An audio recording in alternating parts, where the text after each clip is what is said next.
Breaking news! With the popularity of perfume on the rise, now is the time to experiment with unique ways to incorporate fine fragrance into your line. Chances are you've used or even made your own liquid perfumes, but what about solid perfume balm? They're travel-friendly, non-drying without being greasy, and very vintage feeling. Here's a formula you can use for a silky smooth, matte textured balm that will leave you and your customers smelling sweet and romantic all day and on the go.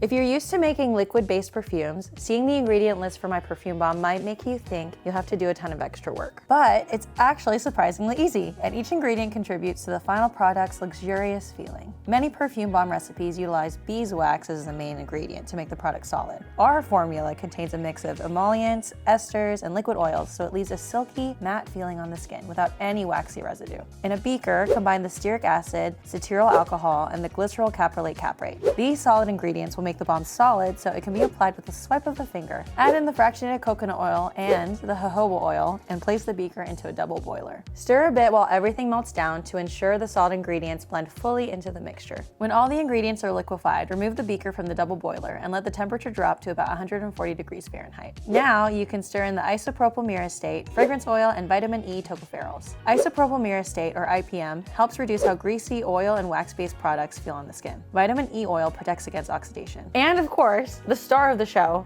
the fragrance. To match the classy vintage vibe that perfume balms have, I'm using our version of Byredo's Bibliothèque fragrance. It's subtle but romantic. Depending on the IFRA limits on the fragrance you choose, I recommend a fragrance concentration of up to 25% in your perfume balms. If you'd like to reduce the amount of fragrance used, replace the lost volume with more fractionated coconut oil. After stirring for a while, pour the mixture into tins, glass jars, or balm pots. I like using matte glass jars with bamboo caps. As a bonus, you can pour any extra balm you have into plastic 5ml jars to offer us free samples. Allow the contents of each jar to cool completely uncovered before sealing. After 24 hours of cooling, they're ready to use. To apply, gently dab some behind your ears and on your wrists. It goes on super smooth and leaves a soft, powdery feeling on the skin. Just a minute after putting it on, you won't even be able to tell it's there, but the fragrance will definitely leave a lasting impression. So have any of y'all used or made solid perfumes before? Let me know in the comments and tell me what your favorite fine fragrance is. If you want to try these out, but you're not sure what fragrance to use, shoot us a DM on any of our socials and we'll help you pick the perfect scent. As always, I'm Beth, and thanks so much for watching, Fragrance Fam. Drop a like and subscribe so you don't miss our next video. See y'all then. Bye.